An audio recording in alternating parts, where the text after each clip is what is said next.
నమస్తే ఏబిఎన్ ప్రేక్షకులకు శుభోదయం స్పెయిన్ న్యూస్ కు స్వాగతం. నేను నీలిమ. రాజకీయ కక్షల కోసమే వ్యవస్థల శ్రీశైలంలో బ్రహ్మోత్సవాలు, బీఆర్ఎస్ భారీ తప్పులు, వైసీపీకి ఓటెయ్యొద్దు, మరోసారి మంగళగిరి ఇన్ఛార్జ్ మార్పు. ఇలాంటి వార్తల సమాహారం స్పెయిన్ న్యూస్ లో ఇప్పుడు చూద్దాం.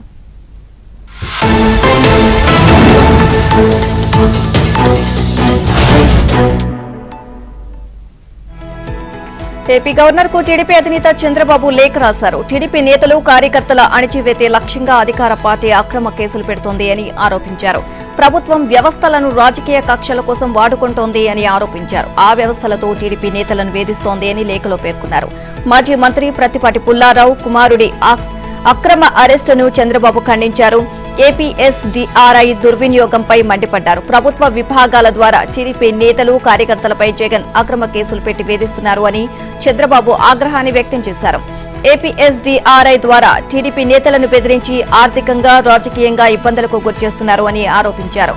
ప్రతిపక్షాలను వేధించేందుకు ఏపీఎస్ఆర్డీఐను ఆయుధంగా ప్రభుత్వం వాడుకుంటోంది అని లేఖలో పేర్కొన్నారు. అధికార పార్టీకి విధేయుడైన చిలకల రాజేశ్వర్ రెడ్డిని ఆ సంస్థకు ప్రత్యేక కమిషనర్ గా నియమించుకుని టీడీపీ నేతలను టార్గెట్ చేస్తున్నారు అని మండిపడ్డారు.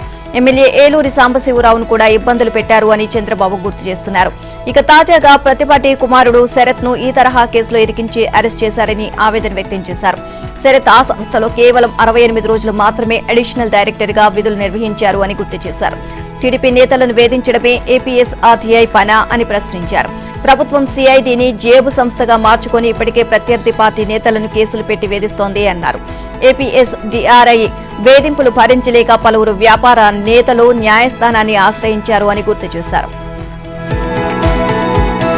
రా కదిలిరా సభలు మళ్లీ ప్రారంభం కానున్నాయి. టీడీపీ అధినేత చంద్రబాబు నాయుడు వాటిని ప్రారంభించేందుకు మళ్లీ సిద్దమవుతున్నారు. రాష్ట్రంలో ఇప్పటికే 22 పార్లమెంట్ నియోజకవర్గాల్లో పూర్తయిన ఈ సభలు మిగతా 3 నియోజకవర్గాల్లో మళ్లీ నేటి నుంచి జరుగుతున్నాయి. ఈ సభతో పాటు ఇక పార్టీలో కీలక నేతలను కూడా చేర్చుకునేందుకు రంగం సిద్దం చేశారు. వైసీపీ నుంచి టీడీపీలోకి వచ్చేందుకు సిద్దమైన మరికొంతమంది నేతలను రేపో మాపో పార్టీలోకి తీసుకోవాలా లేదా అనే అంశంపై ఒక నిర్ణయానికి రానున్నారు. ఇక నేడు 2 వైసీపీ ఎంపీలు టీడీపీలో చేరనున్నారు. ఇక టీడీపీ ఫుల్ జోష్ లో ఉంది. అధినేత చంద్రబాబు నాయుడు రా కదిలిరా సభలను మళ్లీ ప్రారంభించారు. నేటి ఉదయం నెల్లూరులో రా కదిలిరా సభను నిర్వహిస్తున్నారు. ఈ సభలో వైసీపీకి చెందిన రాజ్యసభ సభ్యుడు వేమిరెడ్డి ప్రభాకర్ రెడ్డి టీడీపీలో చేరే అవకాశం ఉంది. ఆయనతో పాటు నెల్లూరు కార్పొరేషన్ డిప్యూటీ మేయర్ రూప్ కుమార్ యాదవ్ కూడా టీడీపీలో చేరబోతున్నారు. ఇక వేమిరెడ్డితో పాటు అనేక మంది మండల పార్టీ అధ్యక్షులు, మండల అధ్యక్షులు, జెడ్పీటీసీలు కూడా టీడీపీలో చేరనున్నారు. వేమిరెడ్డి ప్రభాకర్ రెడ్డి నెల్లూరు నుంచి పోటీ చేయాలని నిర్ణయించుకోవడంతో ఆయన లోక్సభ నియోజకవర్గం పరిధిలో ఉన్న కందుకూరు ఎమ్మెల్యే మానుగుంట మహిదర్ రెడ్డితో భేటీ అయ్యారు. తెలుగుదేశం హైకమాండ్ మహిదర్ రెడ్డికి గ్రీన్ సిగ్నల్ ఇచ్చిందా లేదా అనేది ఇంకా తేలాల్సి ఉంది. కాంగ్రెస్ అధికారంలోకి వచ్చిన వెంటనే ఏపీకి 10 ఏళ్ల పాటు ప్రత్యేక హోదా ఇస్తుందని పీసీసీ అధ్యక్షురాలు షర్మిల హామీ ఇచ్చారు. రాహుల్ గాంధీ తొలి సంతకం దీనిపైనే చేస్తారు అని ఆమె ప్రకటించారు. తిరుపతి ఎస్వీ మైదానంలో ఏర్పాటు చేసిన బహిరంగ సభలో ఆమె మాట్లాడారు. ప్రత్యేక హోదా కోసం పోరాడే వాళ్లు కావాలా, తాకట్టు పెట్టే వాళ్లు కావాలా అనేది రాష్ట్ర ప్రజలు తేల్చుకోవాలి అన్నారు. ప్రత్యేక హోదాపై కాంగ్రెస్ పార్టీ ఒక్కటే చిత్తశుద్దితో ఉంది అన్నారు. అందుకే ఏపీలో ఆ పార్టీ కోమాలో ఉన్నా ప్రత్యేక హోదా కోసం చేరానని చెప్పారు. అది రాష్ట్ర ప్రజల హక్కు. తిరుపతిలో ఇదే మైదానంలో మోదీ అనేక హామీలు ఇచ్చారు అని చెప్పారు. అద్భుతమైన రాజధాని కడతామని అన్నారు. రాష్ట్రాన్ని హార్డ్వేర్ హబ్ చేస్తాము అన్నారు. ప్రత్యేక హోదా ఇస్తాం, పోలవరం కట్టిస్తాము అన్నారు. ఇచ్చిన హామీల్లో ఒక్కటైనా నిలబెట్టుకున్నారా అని మోదీని షర్మిల నిలదీశారు. కేంద్రం 10 ఏళ్లుగా మన రాష్ట్రాన్ని మోసం చేస్తూనే ఉంది అని ఆరోపించారు. పక్కనున్న రాష్ట్రాలు అభివృద్ధిలో దూసుకువెళ్తున్నా ఏపీ దూసుకువెళ్లడం లేదు అన్నారు. దక్షిణాదిలో మెట్రో రైల్ లేని రాష్ట్రం మనదే అని వివరించారు. తన అన్న పార్టీకి ఓటేయొద్దని మాజీ మంత్రి వివేకానందరెడ్డి కుమార్తె నర్రెడ్డి సునీతారెడ్డి ఓటర్లకు పిలుపునిచ్చారు. వైసీపీ వస్తే మళ్లీ కష్టాలేనని హెచ్చరించారు. మాజీ మంత్రి వైఎస్ వివేకానందరెడ్డి హత్య కేసు దర్యాప్తు ముందుకు సాగడం లేదు అని ఆయన కుమార్తె సునీతారెడ్డి ఆవేదన వ్యక్తం చేశారు. న్యాయం కోసం 5 ఏళ్లుగా పోరాడుతున్నా పట్టించుకోవడం లేదు అని ఆవేదన వ్యక్తం చేశారు. ఇక తనకు ప్రజాకోర్టులో తీర్పు కావాలి అని కోరారు. ఢిల్లీలో నిర్వహించిన మీడియా సమావేశంలో ఆమె మాట్లాడారు. షర్మిల తనకు మొదటి నుంచి అండగా నిలిచారు అని చెప్పారు. అప్పట్లో మాకు అర్థం కాలేదు అన్నారు. సాధారణంగా హత్య కేసులో ఎవరు చేశారు అనేది 4 నుంచి 5 రోజుల నిర్ధారణకు రావచ్చు అన్నారు. వివేకానందరెడ్డి కేసులో 5 ఏళ్లైనా ఇంకా ఎందుకు తెలియడం లేదు అని సునీత ప్రశ్నించారు. 2017 ఎమ్మెల్సీ ఎన్నికల్లో ఆయన పోటీ చేశారని సునీత చెప్పారు. సొంత వాళ్లే మోసం చేయడంతో వివేక ఓడిపోయారని వివరించారు. అయినా నిరాశ చెందకుండా మరింత యాక్టివ్ అయ్యారని చెప్పారు. ఎంత ప్రయత్నించినా ఆయన్ను అణగదొక్కలేకపోతున్నామనే భయం ప్రత్యర్థుల్లో ఎక్కువైంది అన్నారు. అప్పట్లో మాకు ఇదంతా అర్థం కాలేదు అన్నారు. హత్య తర్వాత మార్చిరీ బయట అవినాష్ నా వద్దకు వచ్చారు అని సునీత చెప్పారు. రాత్రి 11:30 గంటల వరకు పెదనాన్న తన కోసం ఎన్నికల ప్రచారం చేశారు అని అవినాష్ చెప్పారని సునీత వెల్లడించారు. సినిమాల్లో చూపించేలా హంతకులు మన మధ్య ఉంటారని సునీత చెప్పారు. తన నాన్నను గొడ్డలితో చంపారు అనే విషయం జగనన్నకు ఎలా తెలుసు? అది బయటకు రావాలని సునీత డిమాండ్ చేశారు. మా నాన్న హత్య కేసులో భాస్కర్ రెడ్డి అలాగే అవినాష్ రెడ్డి ప్రమేయం ఉంది అని ఆరోపించారు. వాళ్ళిద్దరిని జగన్ రక్షిస్తున్నారు అని ఆరోపించారు. అవినాష్ రెడ్డి పంచన మోసానికి పాల్పడ్డారు అని సునీత ఆరోపించారు. విశ్వసనీయత అని పదే పదే చెప్పిన జగన్ ఈ చెల్లికి ఇచ్చిన మాటను ఎందుకు విస్మరించారో సమాధానం చెప్పాలి అన్నారు. మల్లికార్జునుడు కొలువైన శ్రీశైల మహాక్షేత్రంను మహాశివరాత్రి బ్రహ్మోత్సవాలు వైభవంగా ప్రారంభమయ్యాయి. ఆలయ చైర్మన్ చక్రపాణిరెడ్డి, ఈవో పెద్దిరాజు, అర్చకులు, వేద పండితులు యాగశాల ప్రవేశం చేశారు. ఇక శివ సంకల్పం, గణపతి పూజ, పుణ్యావహచనం, చండీశ్వర పూజ చేసి ఉత్సవాలకు శ్రీకారం చుట్టారు. అనంతరం ఆలయ ప్రధాన ధ్వజస్తంభంపై ధ్వజపటాన్ని ఆవిష్కరించారు. సకల దేవతలను బ్రహ్మోత్సవాలకు ఆహ్వానిస్తూ ఈ కార్యక్రమాన్ని చేపట్టనున్నారు. నేటి నుంచి స్వామి అమ్మవార్లకు వాహన సేవలు, గ్రామోత్సవం కార్యక్రమాలు నిర్వహించనున్నారు. బ్రహ్మోత్సవాల్లో స్వామివారి వైభవాన్ని తిలకించేందుకు నల్లమల అడవుల గుండా భక్తులు పాదయాత్రగా తరలివస్తున్నారు. ఈ నెల 11 వరకు శివరాత్రి మహోత్సవాలు వైభవంగా జరగనున్నాయి. 2న భృంగి వాహన సేవ, 3న హంసవాహన సేవ, 4న మయూర వాహన సేవ, 6న రావణ వాహన సేవ, ఇక పుష్ప పల్లకి సేవ, 7న గజవాహన సేవ, 8న నందివాహన సేవ, 9న రథోత్సవం, తెప్పోత్సవాన్ని నిర్వహిస్తారు. వైసీపీలో నియోజకవర్గాల ఇన్ఛార్జీల మార్పులు కొనసాగుతున్నాయి. తాజాగా ఆ పార్టీ మరో జాబితాను విడుదల చేసింది.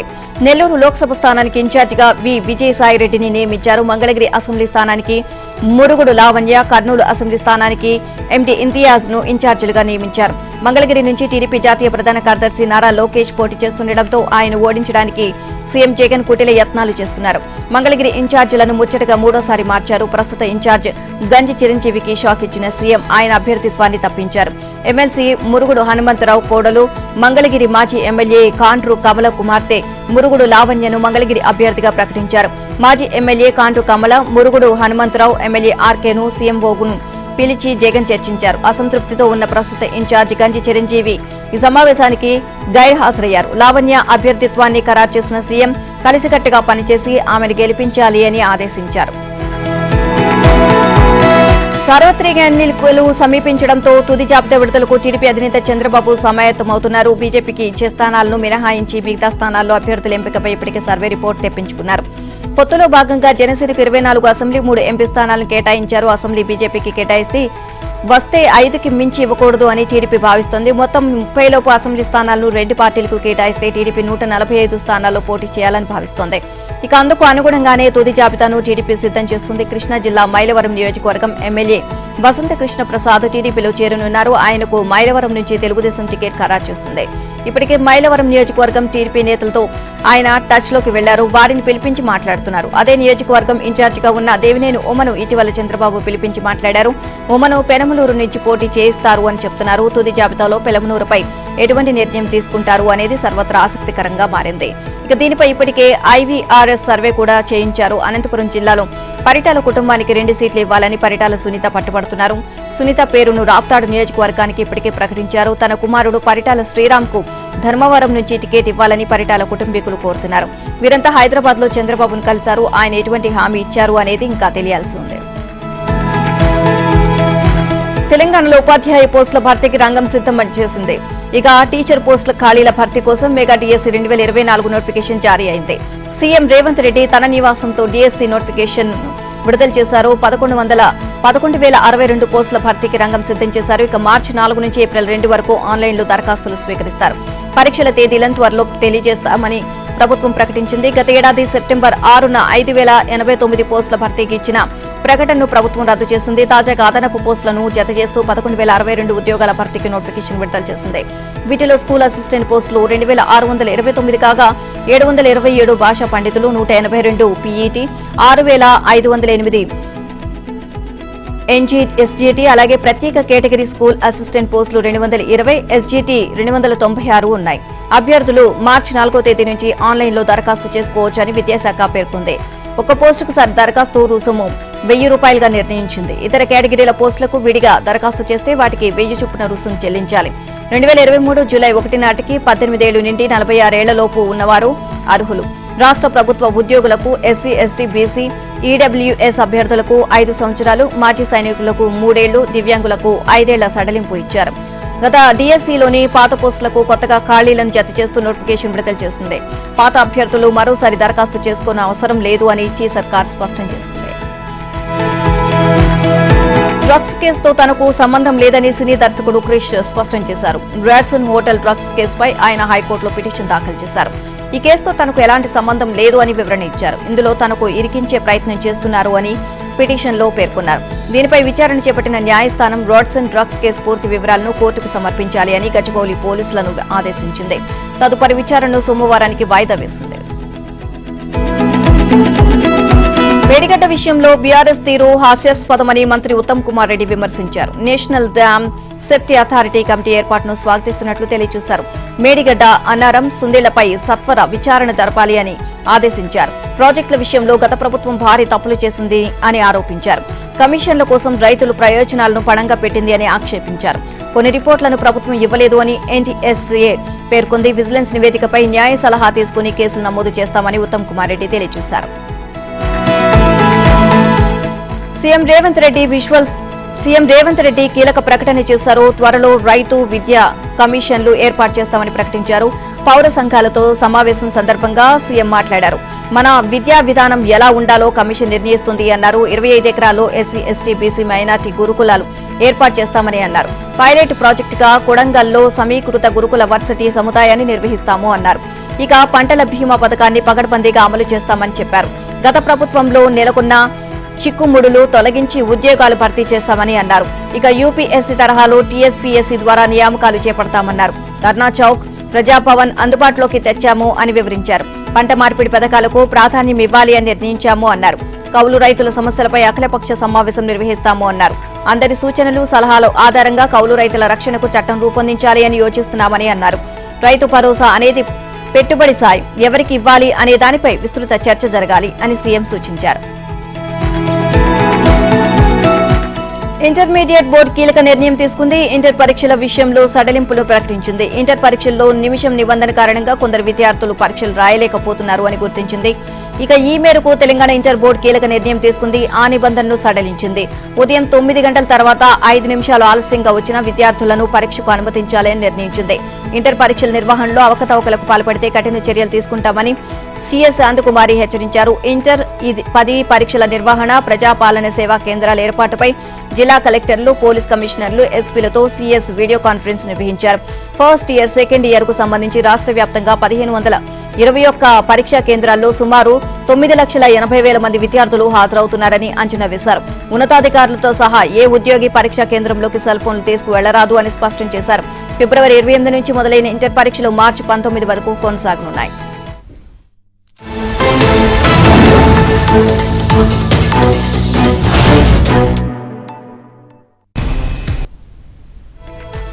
ఏపీలో వైసీపీ ప్రభుత్వం పోలీస్ రాజ్యం నడుస్తుంది అని సిపిఐ రాష్ట్ర కార్యదర్శి రామకృష్ణ ఆగ్రహాన్ని వ్యక్తం చేశారు. ప్రతిపక్ష పార్టీలపై అక్రమ కేసులు బనాయిస్తోంది అని ధ్వజమెత్తారు.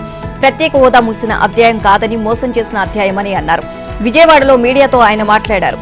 రాష్ట్రానికి ప్రత్యేక హోదా, విభజన హామీల అమలు అంశాలపై విద్యార్థి, యువజన సంఘాలు చేపట్టిన సీఎం క్యాంపు కార్యాలయ ముట్టడిని పోలీసు అడ్డుకోవడాన్ని తీవ్రంగా ఖండిస్తున్నట్లు చెప్పారు. కేంద్రం మెడలు వంచి ప్రత్యేక హోదా తీసుకువస్తామని ప్రతిపక్ష నేత హోదాలో చెప్పిన జగన్ అధికారంలోకి వచ్చాక ప్రధాని మోదీ దగ్గర కనీస ప్రస్తావన తీసుకురాలేదు అని విమర్శించారు. ఇప్పటికైనా దీనిపై అఖిలపక్ష సమావేశం ఏర్పాటు చేయాలని రామకృష్ణ డిమాండ్ చేశారు. సీఎం జగన్ విధ్వంస పాలన కొనసాగిస్తున్నారు అని మాజీ మంత్రి పత్తిపాటి పుల్లారావు మండిపడ్డారు. అధికారం కోల్పోబోయే సమయంలోనూ తన కుమారుడు శరత్ను 16 గంటల పాటు ఏవో ప్రాంతాల్లో తిప్పారు అని ఆరోపించారు. రాజకీయంగా తనను ఎదుర్కోలేకే అక్రమంగా అరెస్ట్ చేశారు అని ఆగ్రహాన్ని వ్యక్తం చేశారు. ఇక జగన్ ఎన్ని కుతంత్రాలు చేసినా బెదిరింపులకు భయపడేది లేదు అన్నారు. తనకు న్యాయం, ధర్మంపై విశ్వాసం ఉంది అని, అరాచకాన్ని నమ్ముకున్న జగన్ను అవే తొక్కి పెడతాయి అని అన్నారు. AP directorate of revenue intelligence ఎవరి ఆధీనంలో ఉంది? ప్రతిపక్షాలపై కక్ష సాధింపు కోసమే ఈ దర్యాప్తు సంస్థ పనిచేస్తుందా అని ప్రతిపాటి ప్రశ్నించారు. ఇప్పటి వరకు వారు పెట్టిన కేసులన్నీ టీడీపీ నేతలపైనే అని అన్నారు. టీడీపీ జనసేన సభలు విజయవంతం అవుతుండటంతో వాటి నుంచి ప్రజల దృష్టి మళ్లించేందుకే అక్రమ కేసులు పెడుతున్నారు అని ఆరోపించారు. వ్యవస్థలను విచ్ఛిన్నం చేసి వికృత చేష్టలకు ప్రభుత్వ యంత్రాంగాన్ని వాడుకుంటున్నారు అని ఆరోపించారు. జగన్ రెడ్డి చేస్తున్న కుట్రలు కుతంత్రాలు తమ ఆత్మస్థైర్యాన్ని ఏమాత్రం దెబ్బతీయలేవు అని ప్రతిపాటి అన్నారు. మాజీ మంత్రి కొల్లు రవీంద్ర మాట్లాడుతూ ఎన్నికల్లో పోటీ చేసేందుకు జగన్ కు అభ్యర్థులు దొరకడం లేదు అన్నారు. ఆ భయంతోనే జగన్ అక్రమ కేసులు పెట్టి ఉనికిని చాటుకోవాలని చూస్తున్నారు అని ఆరోపించారు. తన దోపిడీ అక్రమాల నుంచి జగన్ తప్పించుకోలేరు అని చెప్పారు. పరదాల చాటున ప్రజల వద్దకు వెళ్లే సీఎం టీడీపీ నేతలను భయపెట్టలేరు అన్నారు. శరత్ పై పెట్టిన అక్రమ కేసు తక్షణమే ఉపసంహరించుకుని ప్రజలకు క్షమాపణ చెప్పాలి అని డిమాండ్ చేశారు. సీఎం జగన్ పై టీడీపీ రాష్ట్ర అధ్యక్షుడు అచ్చెన్నాయుడు ఘాటు వ్యాఖ్యలు చేశారు. శ్రీకాకుళం జిల్లా టెక్కలి మండలం విశ్వనాథపురంలో నిర్వహించిన ఎన్నికల ప్రచారంలో పాల్గొన్నారు. ఈ సందర్భంగా ఆయన మాట్లాడుతూ వివేక కుమార్తె సునీత మీడియా సమావేశంలో చేసిన వ్యాఖ్యలకు సీఎం సమాధానం చెప్పాలి అని డిమాండ్ చేశారు. రాష్ట్రంలో మళ్లీ జగన్ కు ఓటేస్తే మన జీవితాలు నాశనం చేసుకున్న వాళ్ళం అవుతాము అని సునీత అన్నారని చెప్పారు. మన ప్రాంతాల్లో హత్యలు జరిగితే పోలీసులు 5-6 రోజుల్లోనే గుర్తించి అరెస్ట్ చేస్తారు. సాక్షాత్తు రాష్ట్ర ముఖ్యమంత్రి చిన్నానం చంపితే 5 ఏళ్లైనా ఎవరు చంపారో చెప్పలేని దుస్థితిలో ఉన్నారు అని చెప్పారు. సీఎం జగన్ చెల్లి తల్లి సొంత మనుషులను మోసం చేశారు అని అచ్చెన్నాయుడు ఆరోపించారు. రాష్ట్రంలో ఇంకో రాజకీయ పార్టీ ఉండకూడదు అని జగన్ దుర్మార్గంగా వ్యవహరిస్తున్నారు అని ఆరోపిస్తున్నారు. ఇక మరోసారి వైసీపీ అధికారంలోకి వస్తే ఈ రాష్ట్రం పరిస్థితి ఏమిటో ప్రజలే అర్థం చేసుకోవాలి అని అచ్చెన్నాయుడు. రైల్వే ఉద్యోగ కార్మిక సంఘాలు ఆందోళనకు సిద్దమవుతున్నాయి. నూతన పెన్షన్ విధానాన్ని రద్దు చేసి దాని స్థానంలో పాత పెన్షన్ విధానాన్ని పునరుద్ధరించాలి అని కేంద్ర ప్రభుత్వాన్ని కార్మిక సంఘాలు డిమాండ్ చేస్తున్నాయి. తమ డిమాండ్ను నెరవేర్చకపోతే మే 1 నుంచి దేశవ్యాప్తంగా అన్ని రైళ్ల సర్వీసుల్ని నిలిపివేస్తాము అని హెచ్చరించాయి. పాత పెన్షన్ పథకాన్ని పునరుద్ధరించాలి అన్న తమ డిమాండ్ను ప్రభుత్వం పట్టించుకోవడం లేదు అన్నారు. అందువల్ల ప్రత్యక్ష కార్యాచరణకు దిగడం తప్ప వేరే ప్రత్యామ్నాయం లేదు అని joint forum for restoration of old pension scheme convener Shivagopal Mishra తెలియజేశారు. పలు రైల్వే సంఘాలకు చెందిన ఉద్యోగులు కార్మికులు ఏకతాటిపైకి వచ్చి జేఎఫ్ఆర్ఓపీసీఎస్ సంయుక్త వేదికగా ఏర్పడ్డారు. ఈ వేదిక తరపున వివిధ సంఘాలకు చెందిన ప్రతినిధుల బృందం మార్చి 19న కేంద్ర రైల్వే మంత్రిత్వ శాఖను కలిసి సమ్మె అంశంపై నోటీసు ఇవ్వాలని నిర్ణయించినట్లు కన్వీనర్ వివరించారు. ఇతర ప్రభుత్వ సంఘాలు సైతం తమ పోరాటంలో భాగం కానున్నాయి అని ప్రకటనలో పేర్కొన్నారు. ఇక కొత్త పింఛన్ విధానం ఉద్యోగుల సంక్షేమ ప్రయోజనాలకు అనుగుణంగా లేదు అన్నారు. కాంగ్రెస్ ప్రభుత్వానికి రైతుల కంటే రాజకీయమే ముఖ్యమైంది అని మాజీ మంత్రి కేటీఆర్ విమర్శించారు. కాళేశ్వరం ప్రాజెక్టులో భాగమైన మేడిగడ్డ అన్నారం ప్రాజెక్టులను బీఆర్ఎస్ నేతలు పరిశీలించారు. తప్పు జరిగితే బాధ్యులపై చర్యలు తీసుకోవాలని డిమాండ్ చేశారు. కాళేశ్వరం ప్రాజెక్టు పూర్తిగా కొట్టుకుపోవాలని కుట్ర చేస్తున్నారు అని కేటీఆర్ ఘాటు వ్యాఖ్యలు చేశారు. వర్షాకాలం వచ్చేలోపు ప్రాజెక్టుకు మరమ్మతులు చేయాలి అని ప్రభుత్వాన్ని సూచించారు. ఇక కాళేశ్వరం ప్రాజెక్టు దేశంలోనే ప్రతిష్టాత్మకమైంది అని మాజీ స్పీకర్ పోచారం శ్రీనివాసరెడ్డి అన్నారు. లక్షలాది ఎకరాలకు సాగునీరు ఇచ్చేలా కేసీఆర్ నిర్మించారు అన్నారు. కాంగ్రెస్ ప్రభుత్వం ఏదో జరిగినట్లు లేనిది ఉన్నట్లు చూపుతోంది అని మాజీ మంత్రి హరీష్ రావు విమర్శించారు. కాళేశ్వరం ప్రాజెక్టును జీర్ణించుకోలేక దుష్ప్రచారం చేస్తున్నారు అన్నారు. రైతుల పట్ల ప్రేమ ఉంటే వెంటనే పునరుద్ధరణ పనులు చేపట్టాలి అని డిమాండ్ చేశారు. మేడిగడ్డ ఆనకట్టలోని 84 పిల్లర్లు 3 మాత్రమే కుంగాయి అన్నారు. లోపాలను సవరించాలి కానీ రాజకీయం చేయొద్దు అన్నారు. గత 10 ఏళ్ల కాలంలో చేపట్టిన ప్రాజెక్టుల్లో జరిగింది అభివృద్ధా లేదా అవినీతా అన్న కోణంపై ఆరా తీస్తున్నాయి. కాళేశ్వరం ప్రాజెక్టు గత పాలకులకు ఏటీఎంగా పనిచేసింది అంటూ అధికార పక్షం నేతలు విమర్శించారు. సీఎం రేవంత్ రెడ్డి నేతృత్వంలో పర్యటించారు. కృష్ణానదిపై ఉన్న ప్రాజెక్టులను కేఆర్ఎంబీకి అప్పగిస్తున్నారు అంటూ ఆరోపిస్తూ కేసీఆర్ చెలో నల్గొండకు పిలుపునిచ్చారు. బీఆర్ఎస్ నేతలు మేడిగడ్డ పర్యటనకు వెళ్లారు. కాంగ్రెస్ నాయకులంతా పాలమూరులో అవినీతి జరిగిందేంటూ ప్రశ్నించేందుకు సిద్దమయ్యారు. పాలమూరు రంగారెడ్డి ఎత్తిపోతల పథకంలో భాగంగా నిర్మితమైన కరివేనా ఉద్దండపూర్ రిజర్వాయర్లను పరిశీలించారు.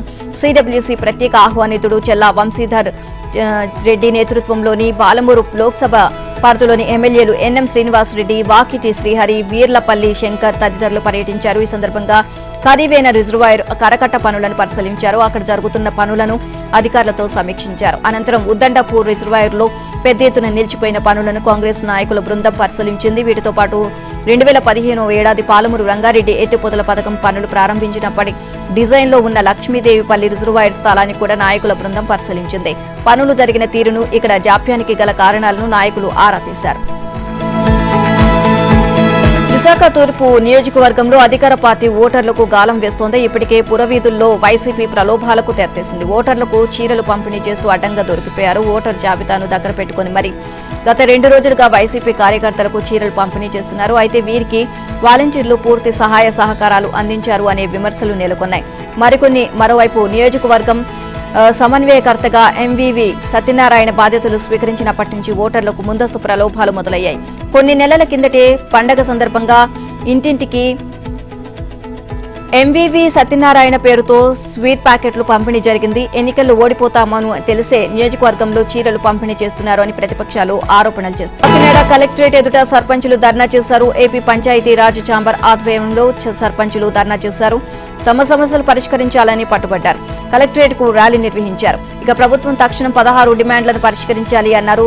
ఉమ్మడి తూర్పుగోదావరి జిల్లా సర్పంచులతో కలిసి రాష్ట్ర సర్పంచుల సంఘం అధ్యక్షుడు వైబీబీ రాజేంద్ర ప్రసాద్ ఉద్యమం కొనసాగించారు. అనంతరం కర్ణాటకలోని కలెక్టర్కు వినతి పత్రాన్ని అందించారు.